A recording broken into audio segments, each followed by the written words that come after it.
దేవుని నామానికి స్తోత్రములు. ఈ ఉదయకాల సమయంలో మీ అందరికీ కూడా నా హృదయపూర్వకమైనటువంటి వందనాలు తెలియజేస్తున్నానండి. ఈ దినము దేవుడు మీతో మాట్లాడుతున్నటువంటి మాట ఏంటంటే 34వ కీర్తన 8వ వచనంలో వాక్యం ఈ రీతిగా ఉంది. యెహోవా ఉత్తముడని రుచి చూచి తెలుసుకొనుడి, ఆయనను ఆశ్రయించున్నారుడు ధన్యుడు. దేవుని బిడ్డలారా, యెహోవా ఉత్తముడని రుచి చూచి మీరు తెలుసుకొనుడి. అయితే యెహోవా ఉత్తముడని రుచి చూసి మీరు తెలుసుకోవాలి అంటే ఎలా తెలుసుకుంటారు? ఎలా తెలియబడుతుంది? దేవుని మందిరానికి మీరు వెళ్ళినప్పుడు, వాక్యమును విన్నప్పుడు, ఆ వాక్యము మీకు రుచికరముగా ఉన్నప్పుడు, మీకు మేలుకరముగా ఉన్నప్పుడు యెహోవా ఉత్తముడని మీరు దేవుణ్ణి ఆశ్రయించే బిడ్డలుగా ఉంటారు. అప్పుడు మీ జీవితము ధన్యకరంగా మార్చబడుతూ ఉంది.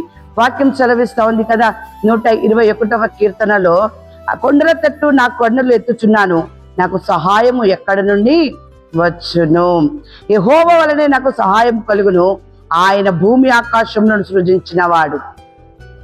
ఎంత అద్భుతమైనటువంటి మాట! నువ్వు దేవుడి తట్టు నువ్వు తిరిగినప్పుడు దేవుడు నిన్ను ఆశీర్వదిస్తాడు.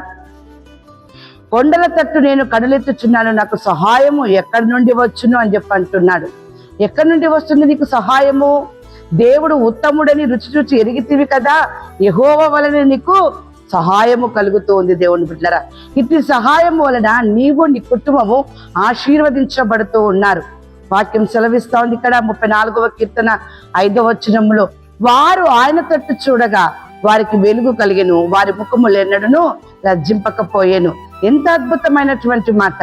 దేవుని తట్టు మీరు తిరిగి దేవుని ముఖమును మీరు చూచినప్పుడు ఆయన వలన మీ ముఖములు ఎన్నడూ కూడా సిగ్గునందకుండా ఉంటూ ఉన్నాయి. దేవుని బిడ్డలారా, మీ ముఖములో చీకటిని తీసివేస్తూ ఉన్నాడు, నీరసాన్ని తీసివేస్తూ ఉన్నాడు. భయంకరమైనటువంటి కృంగిపోయినటువంటి స్థితి ఉందా, దాన్ని కూడా తొలగిస్తూ ఉన్నాడు. దేవుని బిడ్డలారా, మీ ముఖములో వెలుగు ఉంటుంది, అనగా సంతోషము, సమాధానం ఉంటుంది, దేవుని ఆశీర్వాదము ఉంటుంది. అందుకనే వాక్యం సెలవిస్తా ఉంది కదా ఇక్కడ, యెహోవా యందు భయభక్తులు గలవారి చుట్టూ ఆయన దూత కావలి ఉండి వారిని రక్షించును. నువ్వు దేవుని తట్టు నువ్వు తిరిగినట్లయితే దేవుడు ఉత్తముడని నువ్వు తెలుసుకుంటావు. నువ్వు తెలుసుకున్నప్పుడు దేవుని ఆశ్రయిస్తావు. దేవుని ఎప్పుడైతే ఆశ్రయిస్తావో దేవుడు నీకు సహాయం చేస్తాడు. సహాయం చేసిన నీ దేవుడు నీ ముఖమును వెలుగుతో నింపుతాడు.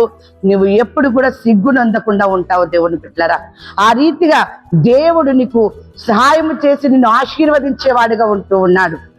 ఉదయకాల సమయంలో దేవుడు మీతో మాట్లాడుతున్నటువంటి మాట ఆదికాండము 12వ అధ్యాయము 2వ వచనము, నిన్ను గొప్ప జనముగా చేసి నిన్ను ఆశీర్వదించి నీ నామమును గొప్ప చేయుదును, నీవు ఆశీర్వాదముగా నుందువు. నువ్వు దేవుని తట్టు ఎప్పుడైతే తిరుగుతావో దేవుడు నిన్ను ఆశీర్వదిస్తాడు, గొప్ప జనముగా చేస్తాడు.